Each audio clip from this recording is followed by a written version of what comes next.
ஹர ஹர நம பார்வதி பதஜே ஹர ஹர மகாதேவ. தென்னாருடைய சிவனே போற்றி, எந்நாட்டவர்க்கும் இறைவா போற்றி. ஓம் துர்கே ஸ்மிருதா ஹரசி பீதிமசேஷ ஜந்தோஹோ ஸ்வஸ்தை ஸ்மிருதா மதிமதீவ சுபாம் ததாசி. தாரித்ரிய துக்க பயஹாரிணிகாத்வதன்யா சர்வோபகாரகரணாய சதா திரஜித்தா. தனம் தரும் கல்வி தரும் ஒரு நாளும் தளர்வு அறியா மனம் தரும் தெய்வ வடிவம் தரும் நெஞ்சில் வஞ்சமில்லா இனம் தரும் நல்லன எல்லாம் தரும் அன்பர் என்பவர்க்கே கணம் தரும் பூங்குழலால் அபிராமி கடைக்கண்களே.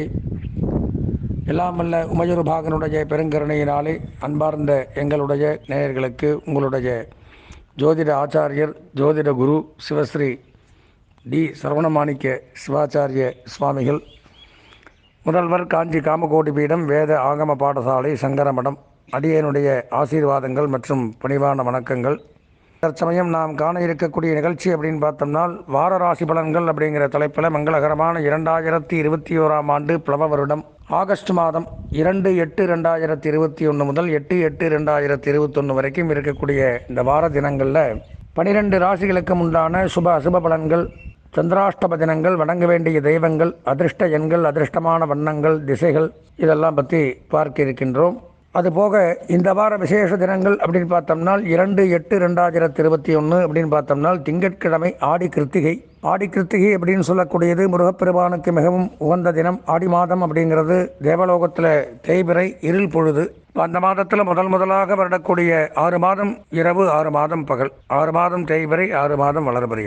அப்போ அங்கே முதல்ல வரக்கூடிய கிருத்திகை அப்படின்னு சிறப்பாக கொண்டாடக்கூடிய தேவர்கள் எல்லாம் முருகப்பெருமானை வணங்கி வழிபட்டு தேவர்களை சிறைமீட்ட தெய்வம் சுப்பிரமணியர். அப்போ அவர்களெல்லாம் வழிபடக்கூடிய அந்த ஆடி கிருத்திகை தினத்தன்று நாம் இங்கே முருகப்பெருமானுடைய ஆலயத்தில் அபிஷேக அலங்கார சிறப்பு பூஜைகள்லாம் செய்தோமேயானால் கேட்ட வரம் கிடைக்கும். அதனைத் தொடர்ந்து 3/8/2021 செவ்வாய்க்கிழமை ஆடிப்பெருக்கு.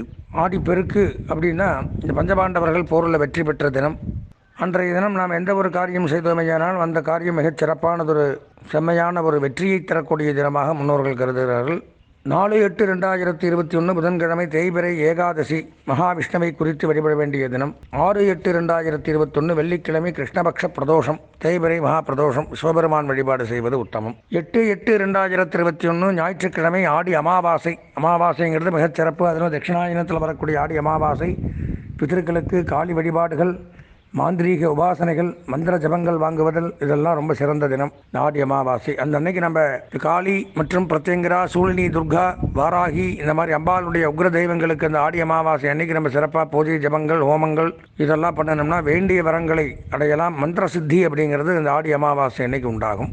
அதே மாதிரி முன்னோர்களுக்கு செய்யக்கூடிய வழிபாடுகளும் அன்றைய தினம் செய்து பிதிருசாபம் இதெல்லாம் இதிலிருந்து நாம் விடுபடக்கூடிய தினம் அப்படின்னு சொல்லலாம். இது இந்த வார விசேஷ தினங்கள்.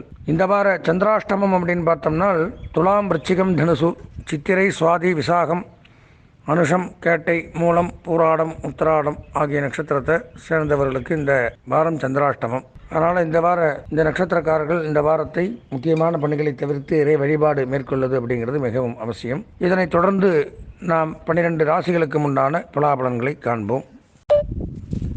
அன்பார்ந்த எங்களுடைய உத்தரம், அஸ்தம், சித்திரை ஆகிய நட்சத்திரத்தை சேர்ந்த கன்னிராசி நேயர்களுக்கு வணக்கம். தற்சமயம் நாம் காணக்கூடிய நிகழ்ச்சி வாரராசி பலன்கள் அப்படிங்கிற தலைப்பில் 2/8/2021 முதல் 8/8/2021 வரைக்கும் இருக்கக்கூடிய தினங்களில் கன்னிராசிக்கு எப்படி இருக்குங்கிறத பார்க்குறோம். இந்த வார பலாபலன்களில் ராசிக்கு 3ஆம் இடம் அப்படின்னு சொல்லக்கூடிய இடத்துல கேது பகவான் சஞ்சரிக்கிறார். மிகச் சிறப்பான யோகம். இருந்து வந்த வம்பு வழக்குகள், கோர்ட் கேஸ் பிரச்சனைகள், வியாஜ்யங்கள், வில்லங்கங்கள், விவகாரங்கள், நம்ம மேலே இருந்த கெட்ட பெயர், அசிங்கம், அவமானம், வீண் பழி, அபவாதங்கள் இதெல்லாம் நிவர்த்தியாகக்கூடிய ஒரு அமைப்பு ஏற்படும். தாயாருடைய உடல்நலக் கோளாறு, மருத்துவ செலவுகள் குறையும். ஆன்மீகத்துறை, தர்மஸ்தாபனங்கள், அறநிலையத்துறை மற்றும் சட்டத்துறை, நீதித்துறை, காவல்துறை, இராணுவம், சினிமா, கேளிக்கை, விளையாட்டுத்துறை சிறந்து விளங்கும். இந்த துறையில் பணிபுரியக்கூடியவர்களுக்கு பதவி உயர்வு, சம்பள உயர்வுகள், பாராட்டுகள் எல்லாம் அதிகப்படியாக கிடைக்கக்கூடிய அமைப்பு அப்படிங்கிறது ஏற்படுது.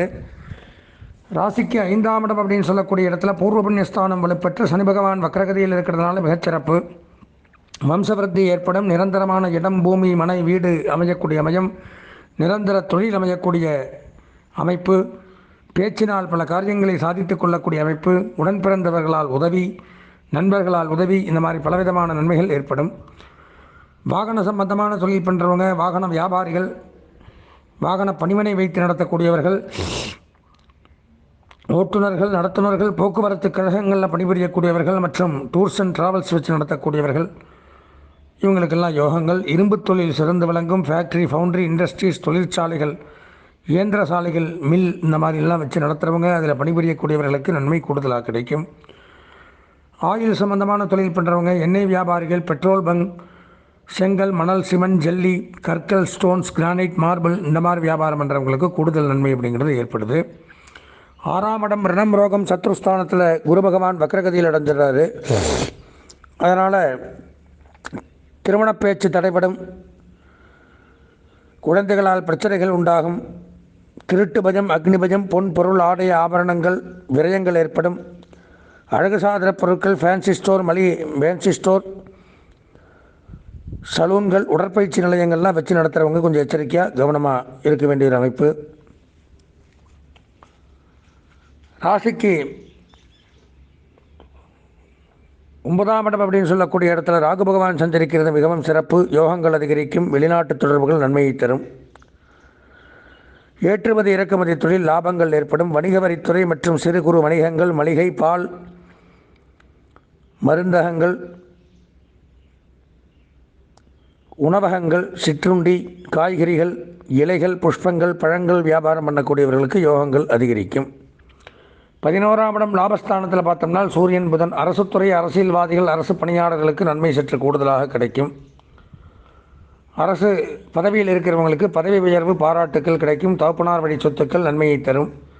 கல்வி பயிலக்கூடிய மாணவர்களுக்கு சிறப்பான கல்வி முன்னேற்றத்தை அடையலாம். கல்வி தடை நீங்கும். கல்விச்சாலைகள், கல்விக்கூடங்கள், கல்வி நிறுவனங்கள், கல்லூரிகள், தட்டச்சு, சுருக்கெழுத்து பயிற்சி நிறுவனங்கள், அகாடமி, டுட்டோரியல் காலேஜ், இந்த மாதிரிலாம் வச்சு நடத்துகிறவங்களுக்கு யோகலாகங்கள் அதிகரிக்கக்கூடிய அமைப்பு அப்படிங்கிறது ஏற்படுது. ராசிக்கு 12ஆம் இடம் அப்படின்னு சொல்லக்கூடிய இடத்துல விரயஸ்தானத்தில் சுக்கிரன் செவ்வாய் சேர்க்கை. அதனால் தனவிரயங்கள் ஏற்படும். பொருளாதார விரயம் அப்படிங்கிறது ஏற்படும். நிதி சுமை அப்படிங்கிறது உண்டாகும். சுப விரயமாக பண்ணிக்கணும், இல்லைன்னா தேவையில்லாத வெட்டி செலவுகளை சந்திக்க வேண்டிய அமைப்பு அப்படிங்கிறது ஏற்படுது. கணவன் மனைவிக்குள்ள கருத்து வேறுபாடுகள் வரலாம். சிறு சிறு சண்டை பிரச்சனைகள் ஏற்படலாம். ஜாக்கிரதையாக இருக்கணும். ஃபினான்ஸ் டிபார்ட்மெண்ட்டு, வங்கி ஊழியர்கள், கொடுக்கல் வாங்கல், நிதி சம்பந்தமான தொழில், ஆபரண தொழில் பண்ணுறவங்க கவனமாக இருக்கணும். அதே மாதிரியே பூமி சம்பந்தமான தொழில், வேளாண்மை, விவசாயம், நெடுஞ்சாலை பணியாளர்கள், அகழ்வாராய்ச்சி, நிலத்தடி நீர், போர்வெல்,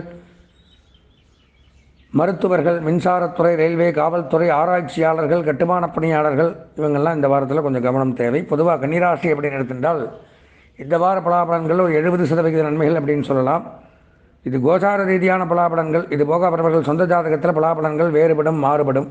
இப்படி சொந்த ஜாதகம் பார்க்க விருப்பமுடைய அன்பர்கள் என்னுடைய தொலைபேசி எண்ணான 9865098370 9865098370 என்ற எண்ணிற்கு தாராளமாக தொடர்பு கொண்டு சொந்த ஜாதகத்தை பார்த்து கொள்ளலாம்.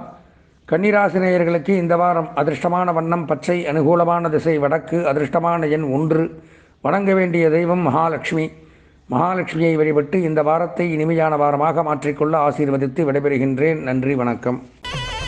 ஸ்ரீ குபேரன் டிவியை பார்த்தமைக்கு நன்றிகள். மேலும் இது போன்ற தகவல்களை தெரிந்து கொள்ள ஸ்ரீ குபேரன் டிவியை சப்ஸ்கிரைப் செய்யுங்கள். மறக்காமல் பெல் ஐக்கானை கிளிக் செய்யுங்கள்.